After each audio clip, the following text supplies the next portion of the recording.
Hello नमस्कार दोस्तों, स्वागत है आपके अपने YouTube channel DS Rajput education में। तो साथियों, आज आप लोग देखने वाले हैं भाषा का प्रैक्टिस सेट पेपर, जो कि आपको यूपी टेट का स्पेशल प्रैक्टिस सेट पेपर है। और साथियों, आपका ये क्वेश्चन सेकंड पोर्शन में पूछा जाता है, जो कि आपकी भाषा भाषा फर्स्ट रहती है। ठीक है, तो आज आप लोग देखने वाले हैं 30 महत्वपूर्ण प्रश्न है। ठीक है, तो साथियों, आप लोग वीडियो अगर अच्छी लगे तो जरूर लाइक कर देना वीडियो को। अगर इसी प्रकार से और भी वीडियो देखना चाहते हैं तो जरूर चैनल को भी जरूर सब्सक्राइब कर लेना। साथियों, पूरा वीडियो जरूर देखना। ठीक है, तो देखते हैं अपन पहला क्वेश्चन।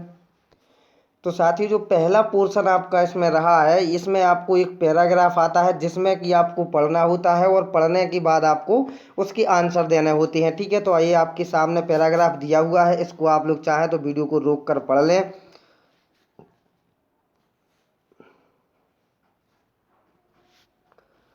ठीक है, अब अपन लोग देखते हैं क्वेश्चन डायरेक्ट। ठीक है, अगर आप लोग पढ़ेंगे, मैं पढ़ के आपको बताऊंगा तो समय आपका ज़्यादा लगेगा, इसलिए आप लोग वीडियो को थोड़ा सा रोक लेना और इसके बाद उसको पढ़ लेना। ठीक है, अब अपन लोग देखते हैं डायरेक्ट क्वेश्चन आंसर। ठीक है, हरा भरा जीवन का अर्थ है हरे रंगों से भरा हुआ जीवन, या हरियाली युक्त जीवन, या फिर खुशियों से परिपूर्ण जीवन, या फिर पेड़ पौधों से घिरा जीवन। तो क्या होता है इसका अर्थ, हरा भरा जीवन का अर्थ?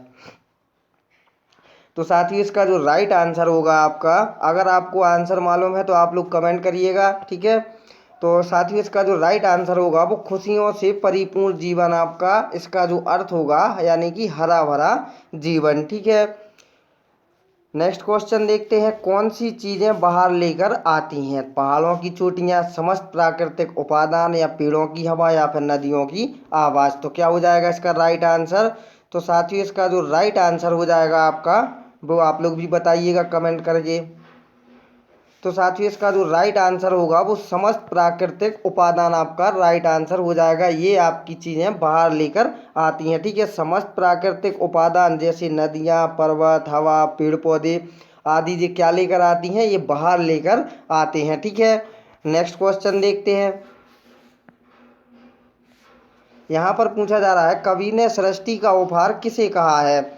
तो कवि ने सृष्टि का उपहार किसे कहा है? हरा भरा जीवन को, या प्राकृतिक सुंदरता और उससे उत्पन्न होने वाली खुशी, या फिर तीसरा जो ऑप्शन है पौधे व डालियां, या फिर वृंद लताएं? तो क्या हो जाएगा इसका राइट आंसर? आपको अगर आता है तो आप लोग कमेंट करते चलिएगा। और साथियों, आप लोग लाइक करने में थोड़ी सी कंजूसी करते हैं तो लाइक भी करिएगा और सब्सक्राइब भी करिएगा चैनल को, अगर आप लोग इसी प्रकार से क्वेश्चन आंसर देखना चाहते हैं। ठीक है, और आपको अच्छे से अच्छे अगर आप अंक अर्जित करने हैं, यूपी टेट हो चाहे वो सुपर टेट हो, जो एडेड स्कूलों में वैकेंसी निकली हुई है, कोई भी एग्जाम क्रैक करना हो टीचर्स बनने संबंधी, ठीक है, तो आप लोग इस चैनल को जरूर सब्सक्राइब कर लें। इसमें क्या है आपको फ़ायदा साथियों, इसमें आपको प्रतिदिन 2 से 3 प्रैक्टिस सेट पेपर कराए जाते हैं। ठीक है, तो अगर आप लोग वही करते चलेंगे तो आपको बहुत सारे क्वेश्चन प्रोवाइड करा दिए जाएंगे। ठीक है, जिससे आप लोगों को कोई भी क्वेश्चन पूछा जाए उसका आंसर आप लोग आसानी से दे सकोगे। ठीक है, तो इसका आंसर आपने कमेंट कर दिया होगा। तो जी हाँ साथियों, इसका जो राइट आंसर है, सृष्टि का उपहार कहा है वो हरा भरा जीवन को कवि ने सृष्टि का उपहार कहा है। ठीक है, नेक्स्ट क्वेश्चन देखते हैं। यहाँ पर दिया हुआ है, कवि यह संदेश देना चाहता है कि, क्या संदेश देना चाहता है? पर्यावरण संरक्षण में ही जीवन संभव है, या प्रकृति में पेड़ पौधे, नदियाँ, पर्वत शामिल हैं, चंदन के पेड़ लगाने चाहिए, या फिर जीवन में सब बेकार है? ठीक है, तो साथियों, इसका क्या आंसर राइट हो जाएगा? तो साथियों, इसका जो राइट आंसर होगा वो हो जाएगा आपका, पर्यावरण संरक्षण में ही जीवन संभव है। ठीक है, तो साथियों, इसका आंसर आपने क्या दिया था? तो सॉरी दोस्तों, इसका जो आंसर है वो आपका आंसर होगा, कवि ने सृष्टि का उपहार किसे कहा है? तो वो कहा है प्राकृतिक सुंदरता और उससे उत्पन्न होने वाली खुशी को। ठीक है, ना कि हरा भरा जीवन को। ये आपका दूसरा वाला राइट आंसर हो जाएगा। ठीक है, नेक्स्ट क्वेश्चन देखते हैं। अभ्यागत शब्द में कौन सा उपसर्ग है? अभ्यागत में कौन सा उपसर्ग हो जाएगा? इसका तो आपको आंसर पता होना चाहिए। ठीक है, तो आप लोग कमेंट करिएगा इसका राइट आंसर।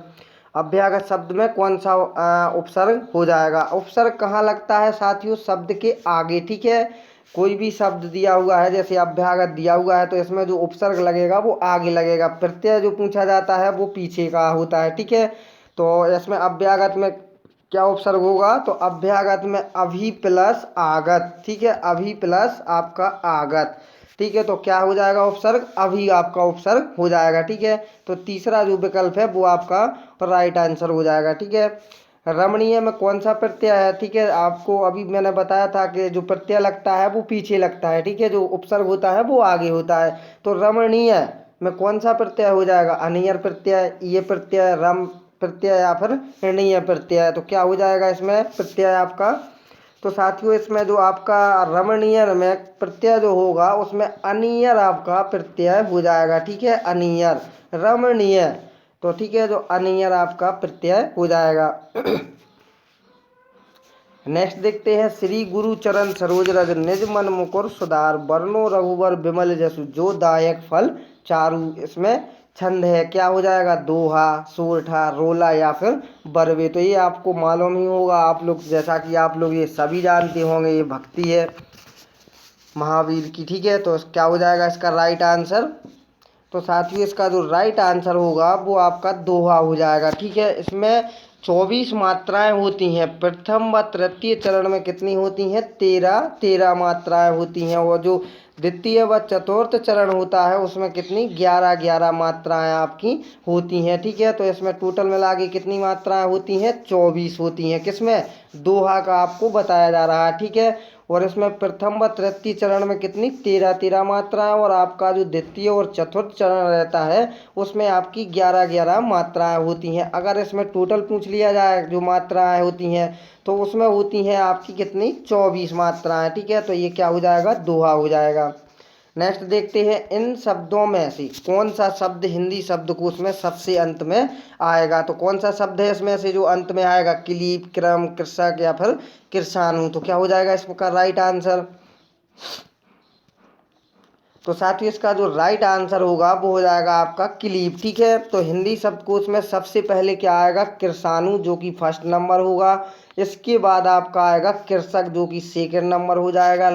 फिर आएगा आपका क्लीब, ठीक है, सॉरी क्रम आएगा। ठीक है, तो ये तीसरा क्रम है, और चौथा जो होगा आपका वो क्लीब आएगा। तो आप लोग समझ गए होंगे कि अंत में पूछा है तो अंत में कौन सा आएगा? क्लीब आपका राइट आंसर हो जाएगा। ठीक है, नेक्स्ट क्वेश्चन देखते हैं। तो साथियों नेक्स्ट क्वेश्चन में क्या पूछा जा रहा है? चराचरम जगत में कौन सा समास है? चराचरम जगत में कौन सा समास हो जाएगा? तत्पुरुष, द्वंद्व, बहुब्री या फिर कर्मधार। तो आपको इसका राइट आंसर बताना है, आपको पता होना चाहिए इसका राइट आंसर। तो साथियों इसका जो राइट आंसर होगा वो हो जाएगा आपका द्वंद्व समास। ठीक है, तो अब आप लोग देख लेते हैं कि जिस समास में पूर्व पद और उत्तर पद दोनों ही प्रधान होते हैं, ठीक है, अर्थात अर्थ की दृष्टि से दोनों का स्वतंत्र अस्तित्व हो और उनके मध्य संयोजक शब्द का लोप हो, तो वह द्वंद्व क्या कहलाता है? वह कहलाता है द्वंद्व समास कहलाता है। ठीक है, जैसा कि आपने देखा होगा माता पिता, माता पिता। ठीक है, तो इसमें इस योजक चिन्ह का जो लोप हो जाता है माता पिता। ठीक है, चरा, जैसे कि चरा चरम। ठीक है, तो चरा चरम में आपका ये योजक चिन्ह हट जाएगा, तो यहाँ पर क्या हो जाएगा? द्वंद्व समास आपका और राइट आंसर हो जाएगा। ठीक है, नेक्स्ट क्वेश्चन देखते हैं, शब्द का अर्थ स्पष्ट करने हेतु कौन सा तरीका सर्वाधिक उपयुक्त है? तो वाक्य प्रयोग, व्याख्यान, भ्रमण या चित्र निर्माण। तो आप लोग इसका आंसर दीजिएगा जल्दी से।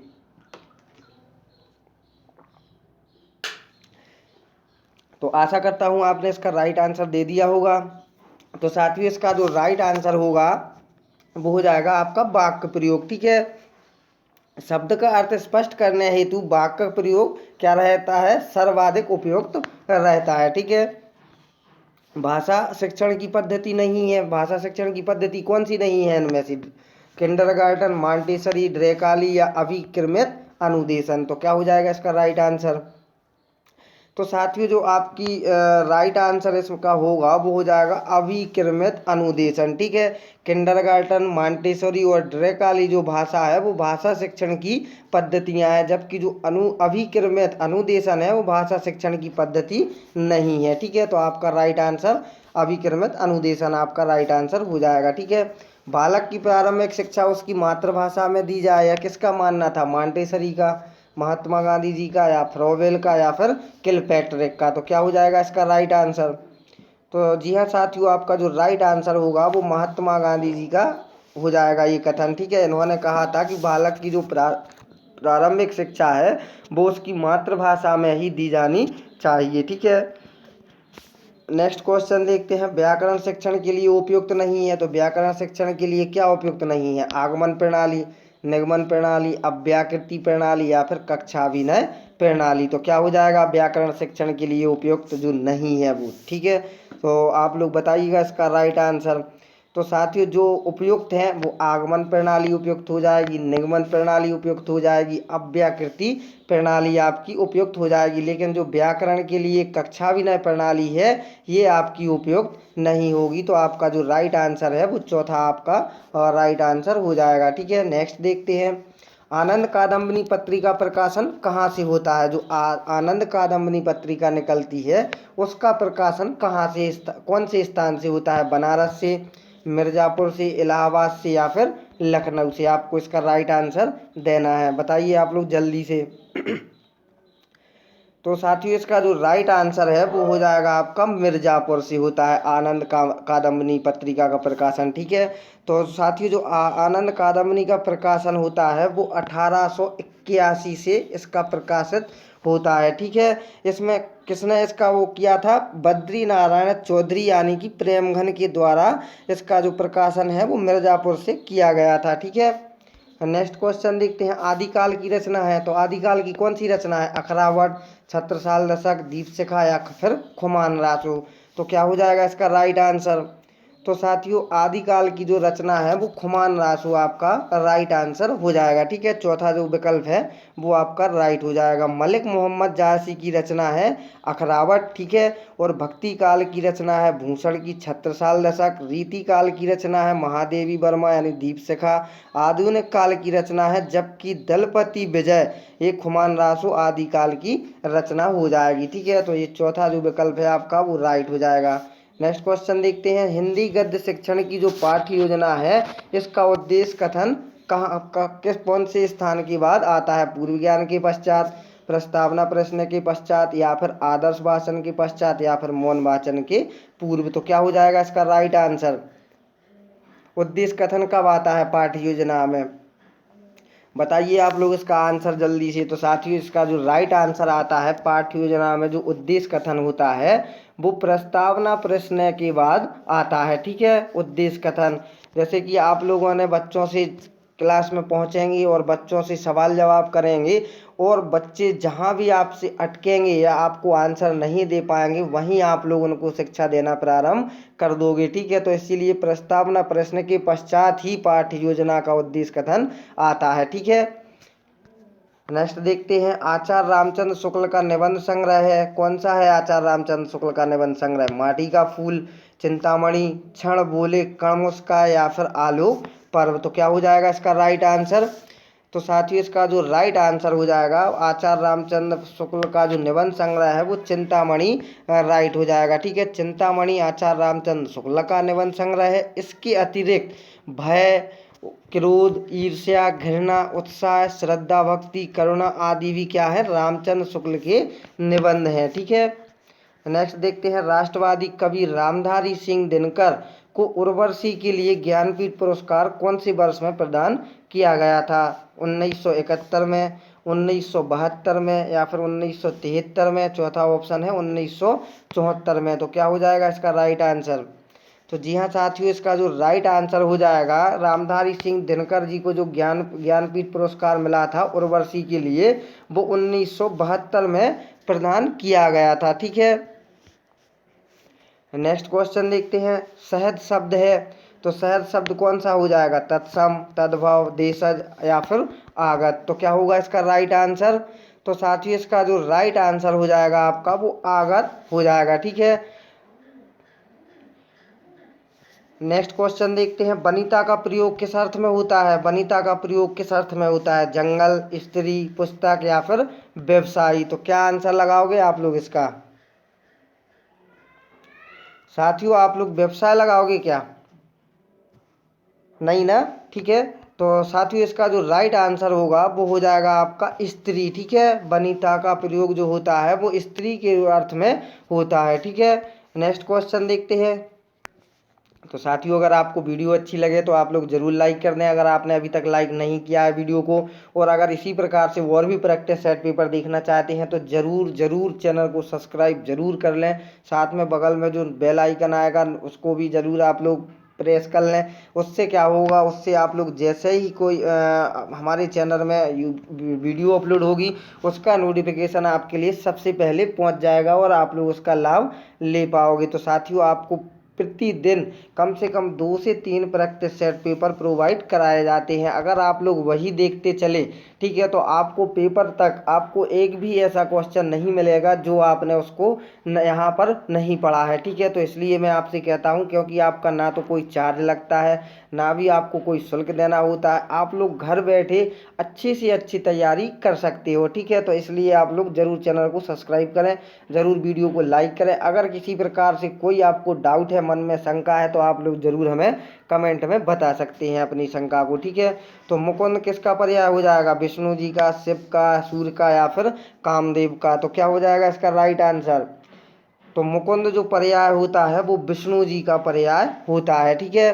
तो मुकुंद विष्णु का पर्याय है। इसके अतिरिक्त इनके केशव, गोविंद, उपेंद्र, दामोदर, पीताम्बर, नारायण आदि भी क्या है, पर्याय होते हैं, ठीक है। नेक्स्ट क्वेश्चन में दिया हुआ है, काहेरी नली नाली तू कुम्हलानी, तेरे ही नाली सरोवर पानी।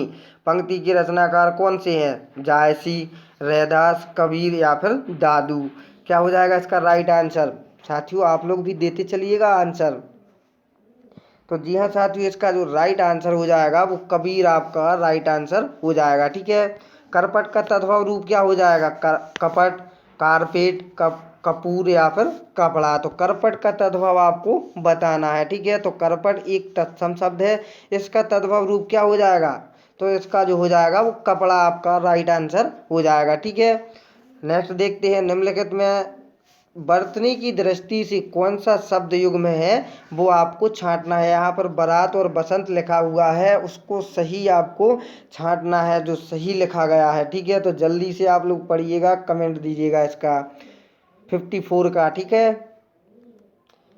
तो आशा करता हूँ आपने इसका राइट आंसर दे दिया होगा। जो बरतनी आपकी शुद्ध होगी वो हो जाएगी आपकी बारात और बसंत। कहाँ लिखा है? तो ये लिखा हुआ है आपका सेकेंड ऑप्शन में, ठीक है। दूसरा ऑप्शन जो है वो आपका बरतनी की दृष्टि से शुद्ध युग्म हो जाएगा। अब पूछा है अर्धस्वर है, तो अर्धस्वर आप लोग जानते ही होंगे, या वा, ईऊ, ऋलिक या फिर श्रा और सा। तो क्या हो जाएगा, अर्धस्वर कौन से हैं? तो जी हाँ साथियों, या और वा जो होते हैं वो अर्धस्वर कहलाते हैं, ठीक है। तो ये पहला जो ऑप्शन है वो आपका राइट हो जाएगा। नेक्स्ट क्वेश्चन देखते हैं, चोर की दाढ़ी में तिनका, इसका मुहावरे का जो सही अर्थ है वो क्या हो जाएगा? अपराधी का अपनी दाढ़ी खुजलाना, अपराधी का शंकाग्रस्त रहना, अपराधी की पहचान हो जाना या फिर अपराधी का अपनी पहचान छुपाना। तो क्या हो जाएगा इसका राइट आंसर? तो साथियों इसका जो राइट आंसर होगा कि चोर की दाढ़ी में तिनका मुहावरे का जो अर्थ होता है वो अपराधी क्या होता है, शंकाग्रस्त रहता है। इसी से आप लोग समझ सकते हैं, यानी कि चोर की दाढ़ी में तिनका है, ठीक है, उसको शंका है। नेक्स्ट क्वेश्चन 57, एक बार कही बात को दोहराते रहना वाक्यांश के लिए एक शब्द क्या हो जाएगा? जैसे कोई बात आप लोग बार बार कहते हो, ठीक है, तो वो बात क्या कहलाती है? आगार, प्राकथन, पृष्ठपेषण या फिर प्रस्तावना? तो क्या कहलाएगा? एक ही बार कही बात को दोहराती रहना क्या कहलाता है? बताइए आप लोग। एक बार कही बात को दोहराते रहना जो वाक्यांश का अर्थ होता है, या उसको कहेंगे अपन पृष्ठपेषण, ठीक है। नेक्स्ट दिया हुआ है, बुद्धिहीन शब्द व्याकरण की दृष्टि से किस संवर्ग में है? बुद्धिहीन क्या है? संज्ञा है, सर्वनाम है, विशेषण है या फिर क्रिया है? तो बहुत ही महत्वपूर्ण क्वेश्चन है, इम्पोर्टेंट क्वेश्चन है, आंसर दीजिएगा आप लोग इसका। तो साथियों जो बुद्धिहीन है वो आपका जो शब्द है वो किसी भी चीज़ की विशेषता बता रहा है, यानी कि कोई भी अगर व्यक्ति को कहोगे कि ये बुद्धिहीन है तो उसकी वो विशेषता कहलाती है, यानी कि विशेषण आपका जो होगा वो राइट आंसर हो जाएगा, ठीक है। बुद्धिहीन जो शब्द है व्याकरण की दृष्टि से विशेषण संवर्ग में आएगा, ठीक है आपका। नेक्स्ट देखते हैं महोदमी का संधि विच्छेद है, तो इसका आंसर आपको जरूर देना है। ठीक है, इसका आंसर आपको नहीं बताया जाएगा, आप लोग इसका जरूर आंसर कमेंट करिएगा। 59 लिख के आप लोग, अगर आप शुरू से दे रहे हैं तब तो ठीक है, लेकिन 59 लिख के आपका ये बी, सी या फिर डी, जो भी ऑप्शन आपको सही लगता है या जो भी सही है उसका आंसर आप लोग जरूर दीजिएगा। ठीक है, आज का लास्ट क्वेश्चन देखते हैं। समष्टि का विपरीतार्थी शब्द है, तो समष्टि का विपरीतार्थी शब्द क्या हो जाएगा? विशिष्ट, अशिष्ट, अपुष्टि या फिर व्यष्टि। तो समष्टि का विपरीतार्थी शब्द क्या होगा? तो साथियों इसका जो राइट आंसर हो जाएगा आपका वो क्या होगा? व्यष्टि। ठीक है, यहाँ कहाँ पर दिख रहा है? चौथा जो ऑप्शन है वो आपका राइट हो जाएगा। ठीक है, तो साथियों आज आप लोगों ने देखी है 30 महत्वपूर्ण क्वेश्चन, कितने आपने सही किए हैं जरूर लिख भेजिएगा। अगर आपने अभी तक चैनल को सब्सक्राइब नहीं किया है तो चैनल को जरूर सब्सक्राइब कर लें, साथ में बगल में जो बेल आइकन आएगा उसको भी जरूर प्रेस कर लें, और वीडियो को तो जरूर लाइक कर दें। आप लोग कंजूसी करते हो लाइक करने में यार, लाइक तो जरूर कर दिया करो आप लोग। ठीक है, तो साथियों मिलते हैं नेक्स्ट वीडियो में, जब तक के लिए जय हिंद जय भारत। पढ़ते रहिएगा, खुश रहिएगा, स्वस्थ रहिएगा। तो जय हिंद जय भारत।